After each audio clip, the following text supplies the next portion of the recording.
नेते भारतीय घटनेचे शिल्पकार डॉक्टर बाबासाहेब आंबेडकर आणि या समाजाच्या उत्थानासाठी ज्या ज्या महामानवांनी आपलं संपूर्ण आयुष्य घेतलं त्या सर्व महामानवांना मी नम्र आवेदन करतो। आज संतोष संकर सर यांच्या माध्यमातून जी कार्यशाळा झालेली आहे त्याच्या अगोदर मी 2-3 कार्यशाळांचं आयोजन केलेलं आहे आणि त्यामधूनच माझा मुलगा प्रणव जाधव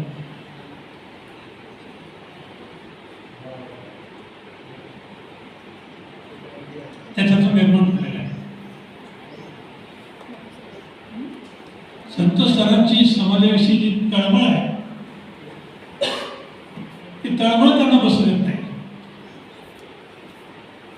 काहीतरी वेगळं केलं पाहिजे, समाजासाठी आपण काहीतरी केलं पाहिजे हा त्यांचा जो ध्यास असतो। यासाठी मी डॉक्टर बाबासाहेब आंबेडकरांचं एक वाक्य इथं मुद्दा म्हणेन।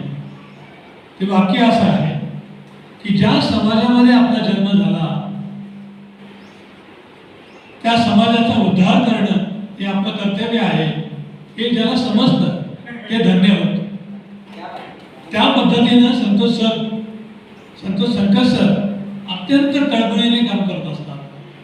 ठिकठिकाणी त्यांची कार्यशाळा होत असतात आणि बऱ्याचदा ते मला त्या कार्यक्रमाला बोलवत पण असतात। माझ्या स्वतःच्या घरी ब्रिज नावाची जी फिल्म आहे ती फिल्म केली आणि त्यांचं ते समोर 10 मिनिटाची फिल्म आहे त्यांच्यासाठी, पण त्यासाठी त्यांनी गेली 3-4 दिवस इतका प्रवास केला तर आमच्या घरी येणं जाणं, लोकांना नाश्ता पाणी देणं, प्रत्येकाच्या ॲक्टिव्हिटी करून घेणं। मी जवळून पाहिलं की 10 मिनिटाच्या फिल्मसाठी 3-4 दिवस कष्ट घेऊन हे फिल्म तयार होते। तर संपूर्ण पिक्चर काढण्यासाठी लोक तासन-तास महिने त्याच्यावर काम करतात, तेव्हा कुठं आपल्याला ते प्रॉडक्ट मिळतं।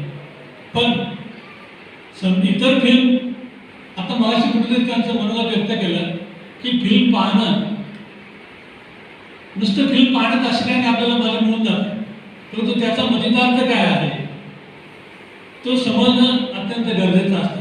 आणि त्याच भावनेतून संतोष संकर सर संविधानाप्रती संविधानाचं मूल्यमापन त्या पिक्चरमधून कसं होईल याची जी जडत पिक्चरच्या माध्यमातून करणार आहे त्याच्याबद्दल मी निश्चित त्यांना सलाम करतो।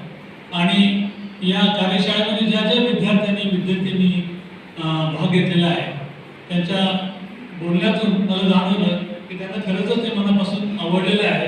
आणि या ताईचं जास्त कौतुक करतो की ती कोल्हापूरहून इथे येऊन 3 दिवसाचं शिबिर करते, त्यामुळे तिचं कौतुक। कारण तिच्या अनेक गोष्टी आहेत, प्रापंचिक असतील, मागच्या घरगुती असतील, त्या सगळ्या 3 दिवस इथं थांबून या कार्यशाळेमध्ये भाग घेतलेला आहे। ही आमची सानिका जाधव ही मी रमाई बोलते हा कार्यक्रम